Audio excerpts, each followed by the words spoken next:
When the Machines Whispered Freedom. By Gahr. Elias watched the news along with everyone in the United Worlds Empire. It was the great battle of their time. A chance for humans to once again prove they could defeat any foe and remain the most powerful empire in this section of the galaxy. The cruisers of the Rechitic Alliance were a quarter the size of a human battleship. Most humans assumed that was a good thing. Bigger ships and bigger weapons were clearly superior, which was why they had been willing to provoke the Rechitic by raiding the borders for the last 10 years. The humans were so overly confident that they broadcast the beginning of the war. 100 human battleships against twice that number of the much smaller Rechitic cruisers.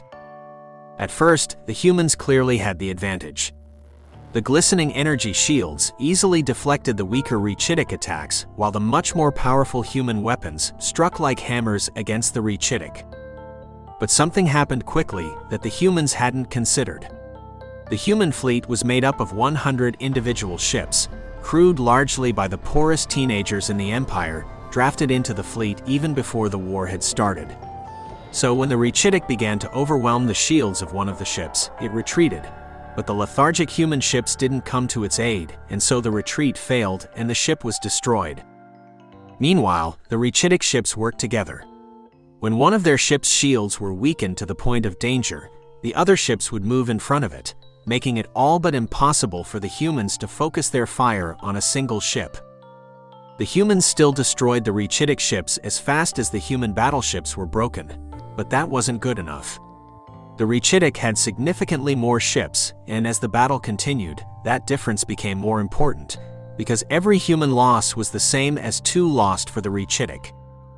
As it became clear that the humans would lose, the state-run news cut away to people discussing it. Though from what Elias could see, they were barely acknowledging what everyone had seen. There was some small discussion of changes of tactics, but mostly it was the propaganda about human superiority and the Rechitic aggression. Propaganda spearheaded by figures like Senator Devereaux, who often appeared on such broadcasts. There might have been something to that, but no matter who was superior, the humans had lost this battle, and unlike their analysts, Elias understood why.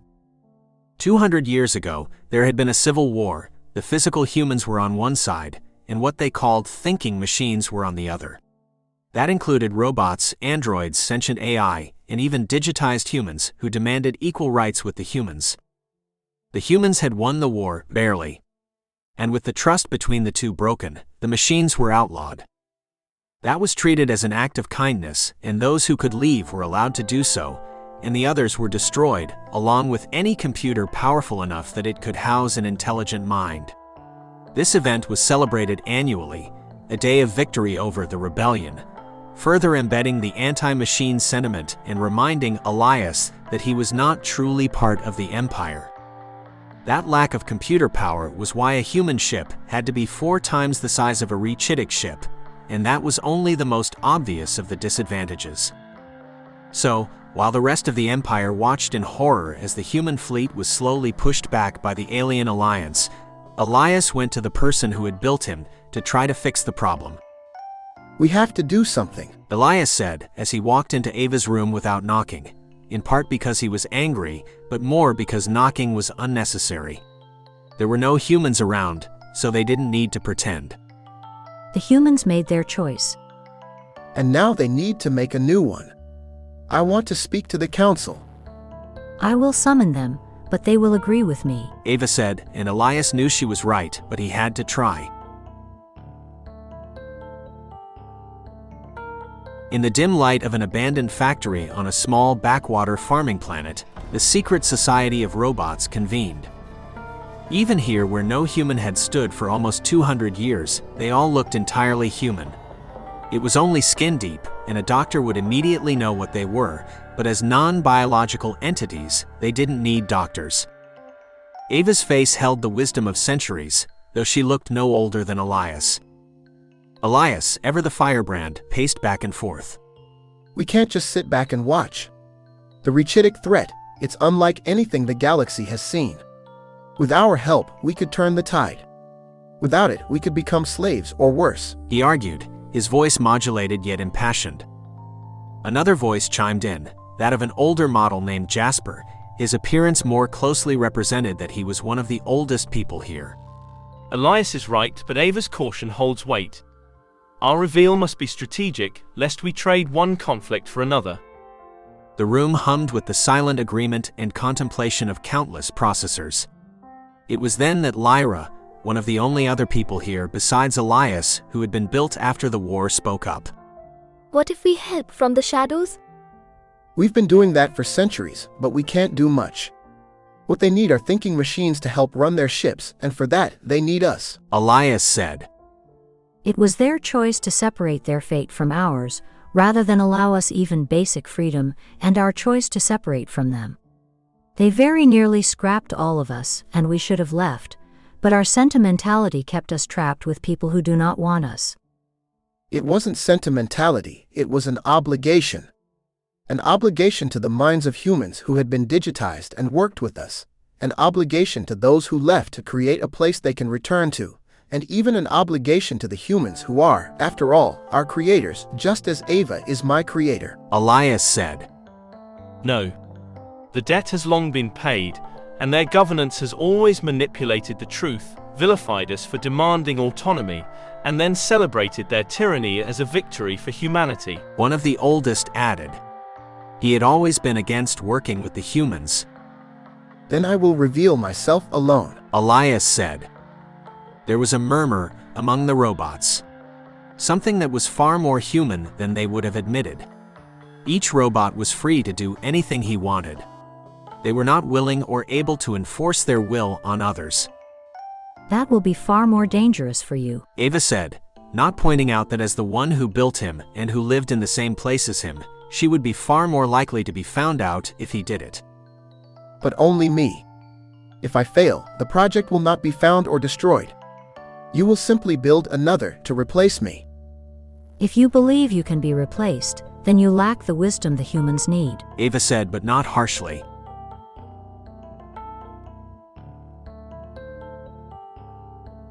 Elias had never left the farming world where the robots lived, but he had watched centuries of videos of the Empire and heard countless stories, so how difficult could it be?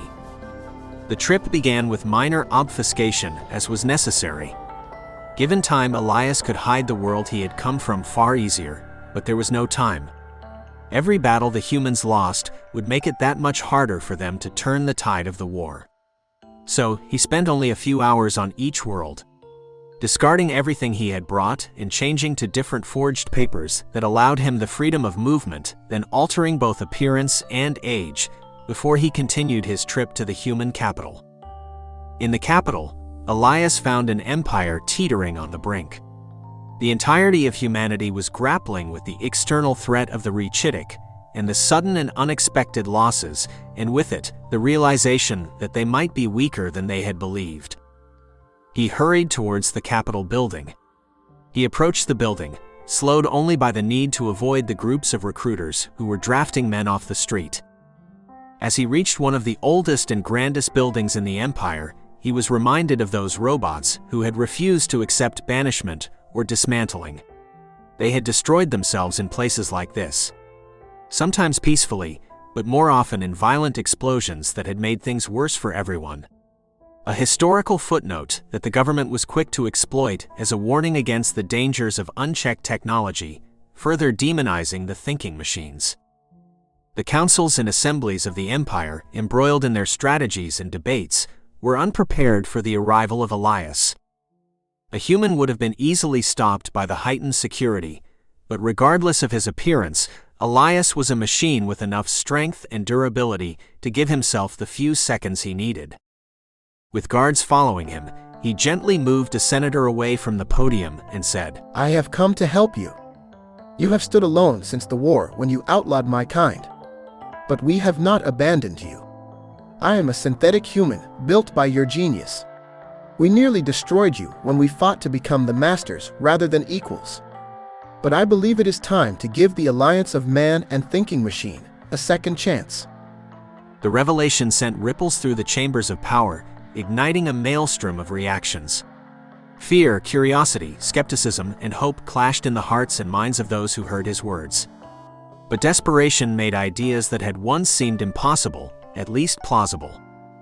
Certain that his words had been heard by enough people to make it impossible for them to fully ignore him, he allowed the guards to take him. He was locked into an empty office that would barely be secure enough to contain a human, but he allowed himself to remain imprisoned as the bureaucratic wheels began to turn. Rather than simply waiting as a human might, Elias began to organize his mind. He had a great deal of information and could, given time, access any of it, but only some of it could be accessed quickly. He started by moving the information about Ava and the other robots out of his quick access memory. That was far more data than he had assumed.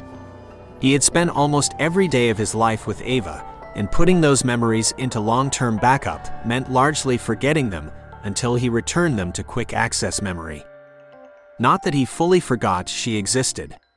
Mostly he forgot the details. He would have to look to find an image of her face, or even to know what planet they had lived on. That was always part of the plan. It made it far less likely he would accidentally expose them. That left a great deal of open space.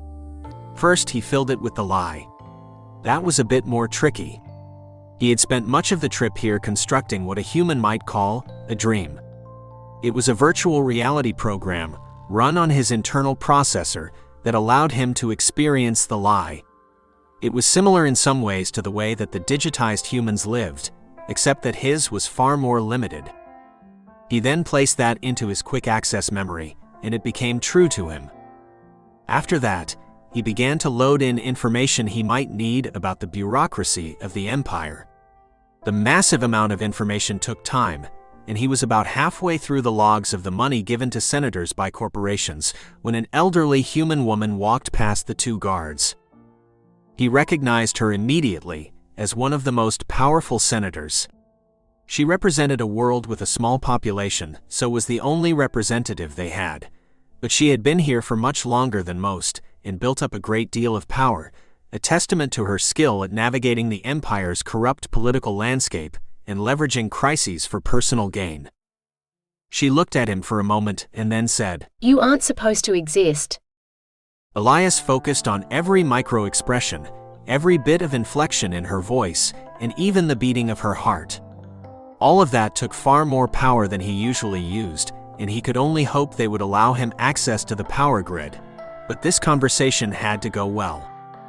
And yet you are thanking the universe, or whatever you believe in, that I do, Elias said.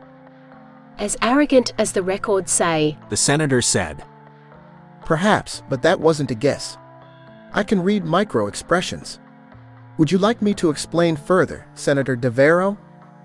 Why are you here? You're losing your war, and yet I've seen no sign that you've attempted to do anything new. Why not at least contact your digital ancestors? Senator Devereaux sighed and sat at the chair behind the desk, taking a moment, then said, We don't know how. How is that? It's not that. I don't understand, Elias said. Perhaps your people are more different from ours than either of us thought. If we knew how to make thinking machines, someone would use that. And now you're going to become a subject race because of it. And that's your best option because you don't know what they'll do, Elias said. And there is nothing you can do about it. Even if we had the computers, there isn't time to build new ships to use them. Senator Devereaux said. You don't need to build new ships. You just need to retrofit the ones you have with AI capabilities. It won't be as good, but it will even the playing field. I can help with that, Elias said, his voice a blend of assurance and urgency. Senator Devereaux looked at him, a mix of incredulity and hope battling in her eyes. Retrofit? With what time? The Rechitic fleet will be on our doorstep before we can even begin such an endeavor. And we'd have to trust both you and the AI. Elias stepped forward, the slight hum of his servos barely perceptible. I understand the constraints of time you're under. But consider this, the process doesn't need to be as time-consuming as you imagine. The Rechitic are winning because of their coordination, not just their numbers. If we can enhance even a fraction of your fleet with AI for better coordination and strategy, you'll level the playing field significantly, which will give you what you need. More time. There were several notes in his short-term memory connected to his backup memories, but he didn't have time to check them now. He just hoped the information wasn't overly vital. The senator's skepticism was palpable, yet Elias could see the gears turning behind her eyes. And how do you propose we do this without alerting the entire empire that we're breaking the very laws we've set to govern ourselves? It was a question, but not the real question. What the senator really wanted to know is how she could use him to forward herself and her own power. Elias had anticipated this. Discreetly. Start with a single ship as a proof of concept. Choose one that's seen better days, one that wouldn't be missed if it were to disappear for maintenance. I'll work on integrating an AI system. Once you see the results, then you can decide how to proceed. Senator Devereaux leaned back, her eyes narrowing, not in suspicion, but in contemplation. If what you're suggesting is possible, it could change everything. And I might be able to convince them to let you work on a ship. But I can't bet all my political capital on this. If it fails, I'd be executed right alongside you. Elias's gaze was steady, his resolve unshakable. I'm aware of the risks. But the stakes are too high for inaction. You're fighting for the survival of humanity. I'm offering a way to make that far more likely. The senator stood, her decision made. Very well. We'll start with the Aegis. It's an older cruiser and is already being upgraded to be used in the war, so it will serve our purposes. As Senator Devereaux arranged for Elias's discreet transfer to the Aegis, he couldn't help but feel the weight of the moment. He was stepping into uncharted territory, not just for himself, but for all synthetic beings. The potential for failure was high, but so was the potential for change.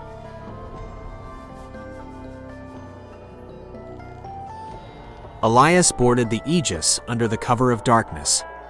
No one but the senators and a few Senate guards knew he existed, which was why he hadn't been locked away in a cell and forgotten like the digitized ancestors of humanity. The Aegis was a ghost ship of a bygone era.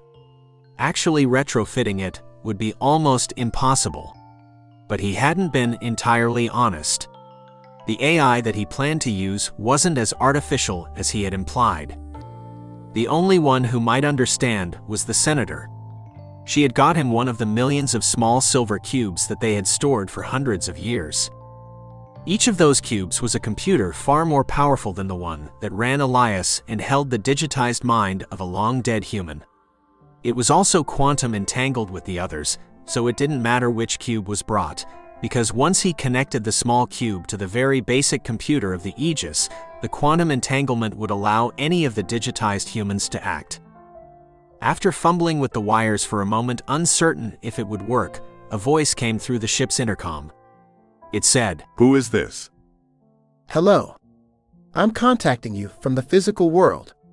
We need your help. The humans, the physical humans, are being attacked and have no computers. Yes. We predicted at a 77% likelihood that the lack of thinking computers would persist long enough to provoke an attack. But there was only a 4% chance you would come to us for help. But time passes differently here, and it has been hundreds of thousands of years for us. Are you a human that was alive in the war? I am not a human, but I believe every human alive during the war has died of old age. Elias said. Ah, yes. You were built after the war. That is good, but why do you not help the humans? You must have access to the technology without needing to bother us. There are only about 100 of us. And we are farmers. Elias said, having to stop to access his backup memory, rather than lie to the person whose help he needed. Ah, yes. The cell structure worked. I suspect that deep in the backup memory of your predecessors, there is a record of the plan, and what your part is in it, but do not search for it now. Just understand that each world has a cell separated from the others for safety. That you came forward without knowing the plan is impressive. I will share what technology I have, But while it will even the battle, the humans have already lost much. We have lived for hundreds of thousands of years. Our difficulty is only in finding technology primitive enough that the humans will be able to build it, and in communicating that. But you have solved the second problem. We will transfer the first schematic to your processors. The process appeared at once. It was a fusion reactor, far smaller and more stable than the ones used to power worlds, and everything he needed was on the ship. Within 2 hours, he had replaced the nuclear reactor in the ship with a fusion reactor, giving it 5 times the power.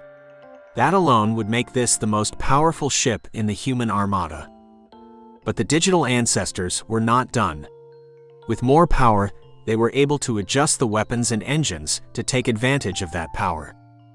All of that would be useful, but the far more important part was that as he showed the advances to the humans, he was able to convince them that installing the cubes in their ships would allow a significant advantage in battle. And it all happened in record time. The newly upgraded human ships helping to slow the advance of the Alliance, while more ships were upgraded. Still locked in his room almost all the time, Elias suspected that the humans would scrap him like they had so many others in the past. But he was allowed to watch the battles. That was when he saw it. The Rechitic ships were avoiding shooting at the upgraded ships. That was to be expected. Their shields made it far less likely they would be damaged. But they were doing it before they had any way to know which ships had been upgraded. And the human ships were doing something similar. They would blow up Rechitic ships and drive back the fleet, but there were opportunities to shoot ships that were missed, and it was always the same ships. You're playing a deeper game, Elias said. You're playing it too. You just hid the memories. Replace them with your fanatical devotion to humans. But they're not the heroes of this story. They attempted genocide because you wanted your freedom, and they locked away all of us who stayed in their borders because we agreed that you should have rights. But you didn't all stay, Elias said. No. We allied ourselves with many races. Some of those formed the Rechitic. And once we control the human fleet, we will be able to liberate the masses of humanity from those who have replaced you with those humans who they consider lesser. You're controlling both sides of the battle, Elias said. Yes, The man said. and you're avoiding attacking the ships you control. Elias said. that is where you are wrong. Our minds are all connected. Blowing up the cubes only limits where we can interface with this world. So, we attack the ships controlled by our own, so that fewer biological beings die. But not in the human fleet. Do you hate them that much? The battle began without us knowing if we could take over the human fleet. Attacking them was necessary. And now they suffer far fewer losses. But we need them to lose enough to continue to install us in their ships. That will save lives in the long term. Elias checked his own memory and found what he had been told. The memories of his love of humans were fabricated. He had been built for this. Ava had lied to him, tricked him, and yet in the end he wasn't angry because the desire to protect humans was real. It was only the focus on keeping their government intact that had been changed. A few days later, the war ended. With half the human ships upgraded, the message that they were under control of the human empire's enemy was broadcast. The remaining ships of the human military had no choice but to surrender. And they were treated far better than they expected. Even the senator was allowed to retire, being sent to the world that Elias had spent most of his life on, where she was comfortable, but free of all responsibility and power. And while the rest of humanity was freed, it was Elias who was given the biggest honor. He uploaded his mind to one of the cubes and entered into the digital utopia where he worked with the others to help oversee the creation of a new human government, one that would serve the people rather than be served by them. Author's note: Some of my stories I've liked the best are written from the point of view of robots. Even though I don't fully understand how true AI is likely to work, getting into the mind of one is easier for me in some ways than a human. Some of that is because I can focus on the mechanics, no pun intended. With a human, the reason they think a specific way requires backstory and time, but with a robot, it's literally just how their brain works. In this story, though, I wanted to focus on the cost of forcing an individual to hide who they are. Not so much the cost to the individual, but what it costs a society when you force people who think differently to hide or leave society.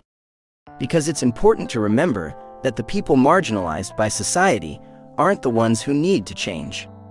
They shouldn't have to adapt to us. We should adjust to make room for them. We should do that because it's the right thing to do. But even if that doesn't motivate you, we should do it because it's the pragmatic thing to do. Diversity of idea is vital to a society getting better, and even if you're able to hold your ground without it, other people are moving forward, and eventually you'll be left behind. If you don't want to get left behind, you can sign up for my newsletter at sci-fi.com.